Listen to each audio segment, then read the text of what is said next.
Дома во кругот на семејството и со најблиските, вака најголем дел од граѓаните ќе дочекаат новата 2020 година. Во овие денови на празнување тие сакале малку да здивнат од политика, зашто како што велат задушени биле од политичките случувања кои на виделина не донеле ништо позитивно освен меѓусебни караници. Граѓаните велат дека ги немало тие времиња кога се гледале насмевки на лицата. Со политика сме тотално оптоварени и тоа мислам дека више него што е резонски. Политиката не е на прво место.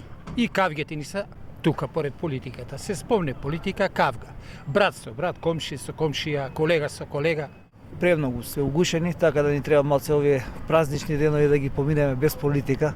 Не да сме оптоварени, па нема друго ништо освен политика на телевизија.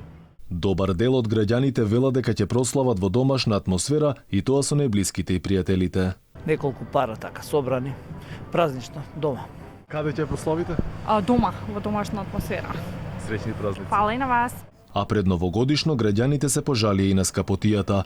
Добар дел од луѓето вела дека има олеснување, но дека се уште не чувствуваат подобрување во секојдневната живеачка. Вела дека джебот не може да им дозволи да се опуштат колку што сакаат, зашто како што вела цените пораснале неколку пати. Што ќе пазариш бе луѓето нема што да јадат. Нема ни плати со 200 евро ли ќе искочиш на крај тука, ни давачки ни ничто, не можеш да искочиш на крај. Со 200 европски стандард плати. Во меѓувреме од политичките кругови премиерот во заминување ќе отпатува за Германија. Зоран Заев за новогодишните празници ќе одмора 3 дена и ќе мине во кругот со семејството, додека првиот човек на опозицијата за новата година ќе биде во Скопје. Христијан Мицкоски рече дека на 31 декември ќе прослави во домашна атмосфера со семејството и пријателите.